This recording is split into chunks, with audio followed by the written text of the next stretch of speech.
Autre pour l'observation d'un précepte, il se sépare de lui dès que la restitution est acquise. C'est pour cela qu'après cela Élie désirait mourir et disait 1 Roi 9. Verset 4. Je ne suis pas meilleur que mes pères, qui étaient Nadab et Abihu, puisqu'ils m'ont quitté. Pourquoi m'attardai-je plus longtemps dans le monde? Par là on peut comprendre pourquoi Élisée dit 2 Roi 2. Verset 9. Que j'ai, je t'en prie, double portion de ton esprit en ma possession. Comment pouvait-il désirer une chose impossible? Les deux lettres du nom expliquent la chose. Ce sont Nadab et Abihu, et comme ils sont deux, cela lui fait dire que j'ai une double portion de ton esprit. C'est comme s'il entendait que les cieux qui vinrent imprégner Élie et son esprit viendraient l'imprégner lui-même. C'est pour cela qu'il dit, au-dessus de moi. Il désirait ainsi que tous deux lui vinssent en aide pour parfaire le culte divin. Élie lui répond, Ibidem verset 10, si tu me vois, quand je serai emporté loin de toi, cela arrivera. Car lorsque les justes sont enlevés, les âmes qui leur sont parentes s'avancent vers eux pour les accompagner dans leur course. Si quelqu'un est digne de les voir, il peut arriver qu'il lui radie. Et lorsque l'âme est ainsi clarifiée, il peut arriver qu'elle attire celle-là à elle et qu'elle en soit imprégnée. D'où un grand aide pour le culte divin. Cela je l'ai trouvé écrit. J'ai appris par ouï dire que le mot se rapporte au nombre 52, suivant le tétragramme doublé, mais je n'ai fait que l'entendre dire. J'expliquerai cette proposition suivant le sens que voici, avec, en même temps la réponse qui suit sa demande. On sait que si l'on pose le tétragramme en double, l'un se rapporte au microprosope, l'autre au macroprosope. Quand donc Élisée demandait une double portion de son esprit, ce qu'il voulait c'est que ces deux lumières vinssent l'illuminer. Et c'est alors qu'il recevait la réponse. Si tu me voyais et ce Torah. Quand en effet un juste est enlevé du monde, toute la loi, les préceptes qu'il a accomplis et tous les actes unitifs exercés par lui dans sa vie brillent à cette heure même et émettent leur rayon, et il en résulte qu'en dessous se fait une grande et insigne unité comme si toutes ces lumières n'en faisaient qu'une très grande et comme infinie. La lumière qui se rapporte au macroprosope sous le mystère du haut de la face et des deux joues qu'on appelle les deux jardins des parfums, se divise en 370 lumières comme il est dit dans Hydra. Et ces 370 lumières sont distribuées dans le microprosope et son épouse, de sorte qu'il en flue de 120 dans le microprosope et le reste, 150. En hébreu ce mot signifie aussi le nid dans l'épouse. À quoi se rapporte le passage des psaumes 84, 4, l'oiseau même a trouvé une demeure, où le mot contient 370 et l'oiseau voyageur, le nid pour elle,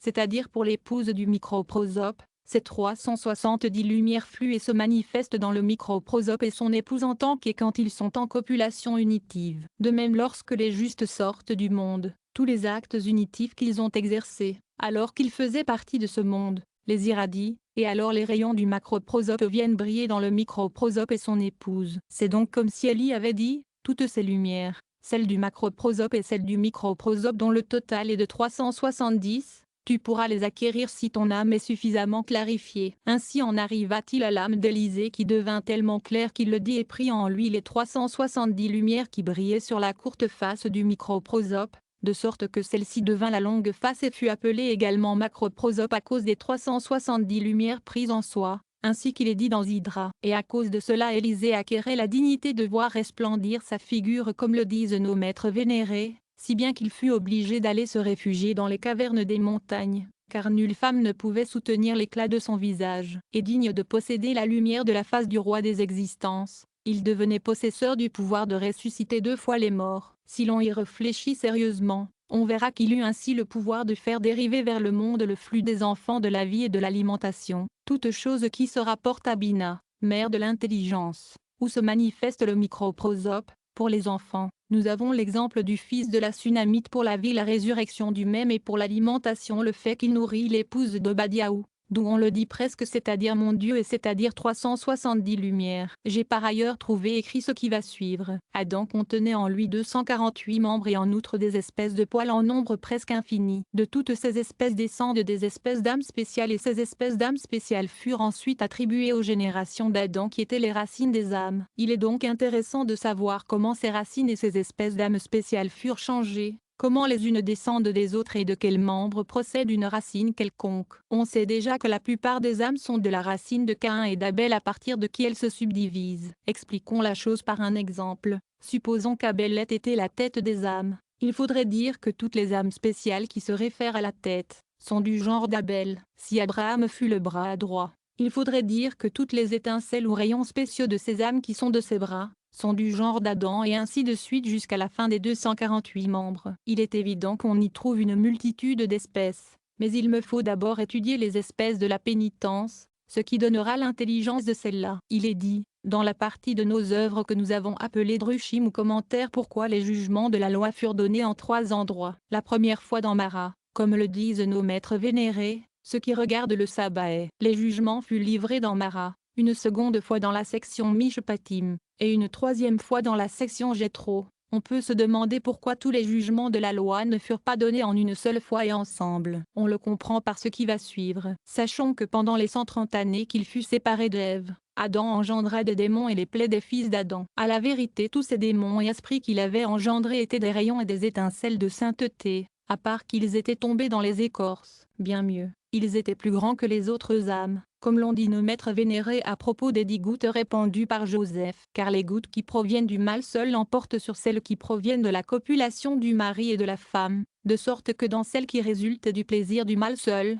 souvent une grande âme surgit. Donc tous ces rayons ou étincelles qu'Adam fit couler durant ces 130 années, durent être restitués par lui, du fait qu'ils étaient des âmes élevées plongées dans les écorces. Nous savons déjà que toute âme plongée dans les écorces doit être restituée par plusieurs révolutions pour se débarrasser de ses ordures, ainsi qu'il faut passer plusieurs fois l'argent à la coupelle pour le laver de ses scories. Donc, ces plaies fils d'Adam révoluaient à l'époque du déluge. C'est pourquoi alors il se manifesta tant de rébellion à l'égard du Dieu très saint, étant donné toute la fange qui se cachait dans ses créatures. Dieu cependant méditait de ne pas repousser loin de lui ses exilés. 2 Samuel 14. Verset 14. Dans cette révolution ils avaient perpétré beaucoup de méfaits, et c'est cela même qui est dit dans la Genèse 6. Verset 6. Et Dieu se désolait d'avoir mis Adam sur la terre. Ces paroles se rapportent à la génération du déluge qui était la révolution des fils d'Adam protoplastes, ce qu'il avait généré dans les 130 années dont nous avons parlé. Il est également dit, Genèse 6, verset 5. Et Dieu voyait que les méfaits d'Adam se multipliaient sur la terre. On sait déjà par le Zohar que celui qui répand en vain sa semence est dit, mauvais. À quoi se rapporte le psalmiste 5. Verset 5. Le méchant répandeur de semences n'habitera pas avec toi. D'où ces plaies fils d'Adam appelés les mauvais fils d'Adam, puisque c'est Adam qui leur avait lui-même donné la naissance dans le monde. C'est ce qui fait dire à la Genèse 6. Verset 7. Et je détruirai Adam que j'ai créé, par quoi il faut comprendre les fils d'Adam lui-même, lequel avait été créé par Dieu. À cela se rapporte aussi ce qui est dit au verset 5. Et toute la forme des pensées de son cœur n'est que le mal en ce jour, ou l'accomplissement de gonorrhée. Étant fils d'Adam, les plaies commettaient à l'exemple de leur générateur le même péché, et déperdaient aussi leurs semences sur la terre, ainsi que l'on dit nos maîtres vénérés par ces paroles, Genèse 6, verset 12. Toute chair perdit sa voix sur terre, ce par quoi il faut comprendre la masturbation. Par la pénitence d'Adam il se faisait qu'il viendrait au monde sans qu'Adam pût faire qu'ils fussent restitués avant qu'ils fussent purifiés et débarrassés plus souvent. Car ces fils d'Adam se trouvaient mélangés dans Caïn, c'est pourquoi il se trouvait lui-même voué au même supplice qu'eux. Ce qui fait dire à la Genèse 1. Verset 4, je détruirai tout ce qui a l'existence. Et ici il faut entendre Caïn puisque le mot équivaut presque en nombre au mot. Si on y ajoute le quaternaire des lettres, et à cause du lieu d'où ils venaient c'est-à-dire de Gonorrhée, à quoi ils s'étaient adonnés comme leur propre père, ils furent aussi voués au même supplice, pour un même péché, de sorte qu'ils furent engloutis par les eaux brûlantes du déluge. Comme brûlante coule la goutte en vin répandu du sperme. Ils furent dans la suite révolus dans la génération de la tour de Babel. Mais ils péchèrent à nouveau, cela fait dire à la Genèse 11.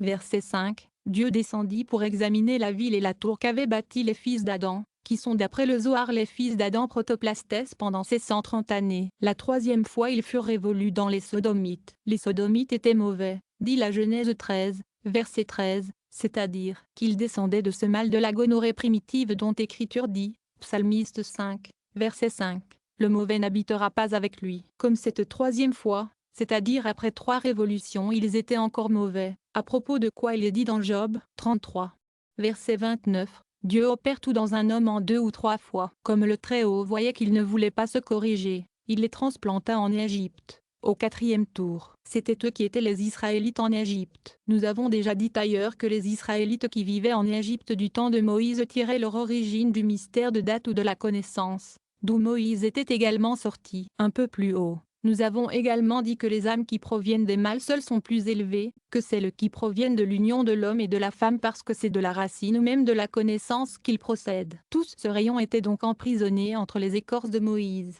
Et c'était par lui qu'il devait vers ce temps être restitué en Égypte et c'est pourquoi il devait sortir d'Égypte et les nourrir, car c'était à lui qu'incombait de restaurer sa racine. Ici il faut savoir que Jochébed mère de Moïse fut une révolution d'Ève, épouse d'Adam protoplastes, et qu'Amram fut une révolution d'Adam lui-même car celui-ci ne mourait point à cause d'un péché quelconque actuellement commis, mais par conséquence du conseil du serpent. Et comme Adam, resté séparé d'Ève pendant 130 années, avait engendré des démons, de même Amram s'abstint de son épouse Jochébed pendant 130 ans, pour que pendant ce temps puissent se former et naître les fils d'Adam, issus de sa gonorrhée. Dans la nuit, quand tous furent nés et mis au monde, il généra enfin Moïse, dans le but de restituer ses rayons, de la même façon qu'avait été généré Seth par un nouveau rapprochement d'Adam et d'Ève. Seth, on le sait, est une révolution de Moïse. Cela est indiqué par le chine du nom de Seth. On voit ainsi comment toutes les voies du Seigneur tendent vers une fin bonne. On comprend par là pourquoi nos ancêtres et nos hommes les plus illustres ont mis tant de persévérance à rechercher le motif de l'exil en Égypte. Maintenant tu aperçois cette grande analogie, les Israélites qui étaient en Égypte étant les mêmes que ceux qui avaient péri dans le déluge,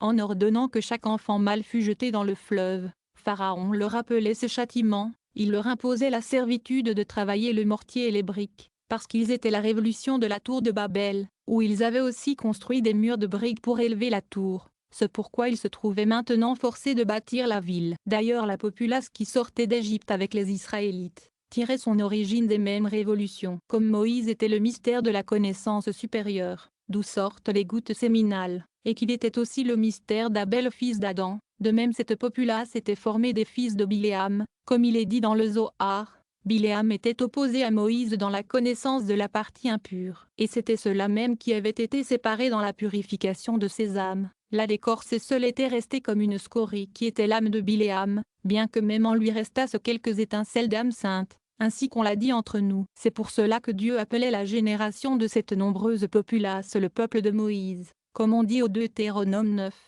Verset 12, ton peuple a perdu sa voix et Exode 34. Verset 10, ce peuple au milieu de qui tu te trouves, il était lui-même au milieu de comme l'âme au milieu du corps, parce qu'ils étaient les rayons et ses étincelles. Ailleurs, on dit à propos de ceux qui murmuraient, Nombre 11, verset 1, cela parut mauvais aux oreilles de Dieu, car ils étaient du genre de ce méchant gonoréen dont il est dit, Psalmiste 5, verset 5, le méchant n'habitera pas avec toi, ce qui fait dire aussi ailleurs, Nombre 11, verset 10, et cela paraissait mauvais aux yeux de Moïse. Moïse avait déjà vu qu'il descendait du mystère de ce mal. Lui-même était la partie la plus sélectée d'entre eux, car toutes ces âmes étant nées et sorties du mal, et les révolutions antérieures étant suspendues, naissait Moïse qui était les biens et le pur qui était caché en eux. C'est pourquoi l'Écriture dit, Exode 2, verset 2, et elle vit qu'il était bon. Maintenant tout ce mal allait cesser de pousser plus loin sa révolution. C'est pourquoi nos maîtres vénérés ont dit que le jour même où naquit Moïse, l'arrêt de Pharaon cessa et que les enfants mâles ne furent plus précipités dans le fleuve. Car en effet le mal lui-même cessait, car sa portion bonne venait au monde.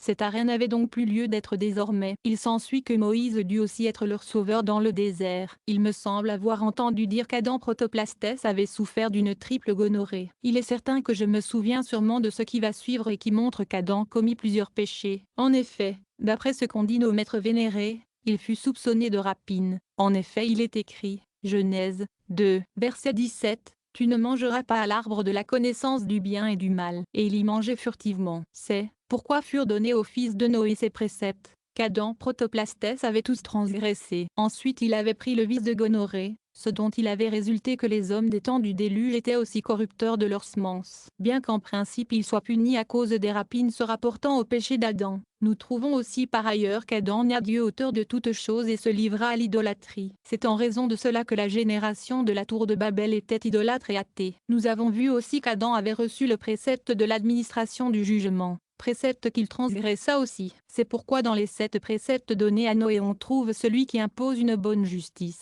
C'est parce qu'Adam avait renié Dieu en ce précepte, que les juges de Sodome étaient mauvais, pécheurs et corrupteurs de jugement, si bien que la plus grande dépravation des Sodomites consiste en ce qu'ils avaient des juges menteurs et corrompus. Lorsque les Israélites se réunirent au mont Sinaï et que cessa leur impureté, Ce furent d'abord les préceptes de justice qui leur furent donnés, et à cause de tout cela, les préceptes de justice furent promulgués en 3 fois. Pour ce qui concerne la génération de la tour de Babel qui était athée comme Adam, les préceptes du sabbat et des jugements furent donnés dans Mara Exode 15, verset 23, parce que celui qui admet le sabbat se trouve dans la position de